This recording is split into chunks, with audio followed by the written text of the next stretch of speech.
Praise lord. యేసయ్య నామంలో ఈ promise verse, దేవుడు వాగ్దానాన్ని ఈ 8వ నెల 2024లో కూడా మనం ధ్యానించుకోబోతున్నాం. మన దేవుడు తన మాటని మనకు వాగ్దానాలుగా ఇచ్చి మనం నడిపించే దేవుడు. ఒకరోజు కూడా దేవుడు నిన్ను నన్ను ఒంటరి వారుగా విడిసే దేవుడు కాదు. ఆయన ప్రామిస్ వర్డ్స్ని ఇచ్చి ఆ నోటితో పలికే మాటని చేతితో నెరవేర్చే దేవుడు అంట. సో ఈ వాగ్దానాన్ని మీరు చాలా శ్రద్ధతో వినేటప్పుడు దేవుడు హస్తం మిమ్మల్ని ఆశీర్వదించేది మీరు చూడగలరు. 1 పేతురు 2:6 చదువుకోబోతున్నాం, లాస్ట్ పార్ట్ని. ఆయన అందు విశ్వాసం ఉంచిన వాడు ఏమాత్రమును సిగ్గుపడడు అను మాట లేఖనమందు రాయబడి ఉంది అని రాయబడింది. యేసయ్య పైన విశ్వాసం కలిగిన వాడు ఎవరైనా కూడా సరే, దేవుడు వాడిని సిగ్గుపరచకుండా నడిపించేది చూడగలరు. ఈ లేఖనములో, ఈ వాక్యంలో, వచనంలో రాయబడి ఉంది, ఆయన ఈజ్ ఎ కార్నర్ స్టోన్. ఆయన రాయిలాగా ఈ స్థలంలో పేతురు చెప్పేది మనం చూస్తున్నాం. ఈజ్ ఎ కార్నర్ స్టోన్ అంటున్నారు. నెక్స్ట్ వాక్యంలో చెప్పబడుతుంది, is a chief corner stone. ఆయన మూలకి తలరాయిగా పెట్టున్నాడు అని చెప్పబడుతుంది. సో ఈ తలరాయి పైన, ఈ చీఫ్ కార్నర్ స్టోన్ పైన ఎవడు ఒక్కడు నమ్మకం పెడతాడో, విశ్వాసం పెడతాడో, వాడు సిగ్గుపడకుండా దేవుడు నడిపిస్తారు. ఒకవేళ you may have very huge responsibilities or you may have a huge need, మీకు చాలా అవసరాలు ఉండొచ్చు, లేదంటే చాలా గొప్ప గొప్ప రెస్పాన్సిబిలిటీస్ మీకు ఉండొచ్చు. ఈ అన్నిట్లో ఎక్కడ నేను సిగ్గుపడిపోతానని చెప్పి భయంతో ఉంటున్నావా? నిన్ను చూసి దేవుడు చెప్తున్నాడు, దేవుడు అందులో నువ్వు విశ్వాసంగా ఉండేటప్పుడు నీ ముఖాన్ని దేవుడు సిగ్గుపరచుకొని నడిపించగలరంట.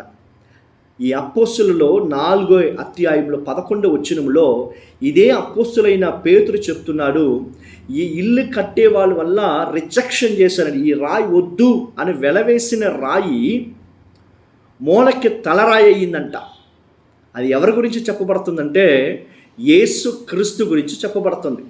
అయితే ఈ రాయి ఎవరు, ఈ కొండ ఎవరంటే ఆయనే మన దేవుడైన యేసుక్రీస్తు, ప్రభువైన యేసుక్రీస్తు. ఆయన పైన మనం విశ్వాసం పెడితే చాలు, ఆయన మనం నడిపించేది మనం చూడగలం. చూడండి, చనిపోయి 4 రోజులు అవుతుంది లాజరస్. యేసయ్య వస్తున్నాడు, ఆయన సహోదరులు అక్కడ ఉన్నారు. యేసయ్య అడుగుతూ, నువ్వు నన్ను విశ్వాసిస్తున్నావా? నువ్వు విశ్వాసించావంటే దేవుడు మహిమని నువ్వు చూస్తా. ఇమ్మీడియట్గా దేవుడు ఆ లాజరస్ని బయటికి తీసుకుని వచ్చింది మనం చూస్తున్నాం. ఒక్క మాటతో. ఈ యేసయ్య ఎల్షడాయ్ అనే నామం ఆయనకు ఉంది. ఆయన ఏమైనా చేయగలడండి. Nothing is harder or impossible to this lord. ఆయన ఏదైనా చేయగలడు. నీ విశ్వాసాన్ని, నీ నమ్మకాన్ని నీ చదువు పైన, నీ బలం పైన, మనుషులపైన పెట్టకుండా యేసయ్య పైన పెట్టేటప్పుడు ఆయనని నడిపించేది నువ్వు చూడగల.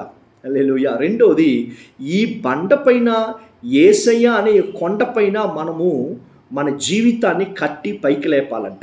అప్పుడే తుఫాను వచ్చినా కూడా మనం కింద పడిపోకుండా స్ట్రాంగ్గా ఉండగలం. ఎలాగ కట్టగలం? ఆయన వాక్యాన్ని ప్రకారంగా నువ్వు జీవించేటప్పుడు, దేవుడు మాటకి నువ్వు లోబడేటప్పుడు నీ జీవితం యేసయ్య పైన కట్టి పైకి లేపబడేది మనం చూడగలం. క్రీస్తునందు ప్రియులారా, మనుషులు నమ్మి నీ టైం వేస్ట్ చేయబాకు. వాళ్ళకి నువ్వు ఇంపార్టెంట్గా లేకుండా పోవచ్చు. నీ టైం వాళ్ళకి ఇంపార్టెంట్గా ఉండకుండా పోతుంది. వాళ్ళకి నీకు సంబంధించిన ఏ కార్యాలు వాళ్ళకి ఇంపార్టెంట్గా ఉండదు. అయితే యేసయ్యకు నువ్వంటే చాలా ఇంపార్టెంట్. నువ్వంటే ఆయనకి చాలా ఇష్టం. ఆయనకి నువ్వంటే చాలా ప్రాముఖ్యం.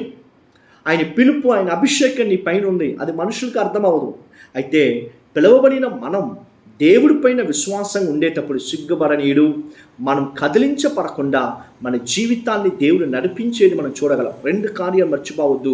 ఆయన పైన, ఈ మూలరాయి, ఈ ప్రధానమైన మూలరాయి పైన నీ జీవితాన్ని కట్టుకునేటప్పుడు నువ్వు కదిలించబడవు. ఈ ప్రధానమైన మూలరాయి పైన నీ విశ్వాసాన్ని పెట్టేటప్పుడు ఒక్కరోజు కూడా నీ ముఖాన్ని దేవుడు సిగ్గుపరచుకొని నడిపిపోతున్నారు. హల్లెలూయా. ప్రార్థన చేసుకుందామా? యేసయ్య, వాక్య భాగం విని ఒక్కొక్క పిల్లల్ని ఆశీర్వదించండి. ఈ మంత్ వీళ్ళ అవసరాలు, యేసయ్య వీళ్ళ రెస్పాన్సిబిలిటీస్ అన్నిటినీ జయాన్ని కలిగించండి అయ్యా. మీ నామాన్ని మహింపరచండి. Bless them O lord, let them see the signs and wonders. యేసయ్య నామంలో ప్రార్థన చేసి అడుగుతున్నాం తండ్రి. ఆమేన్. God bless you all.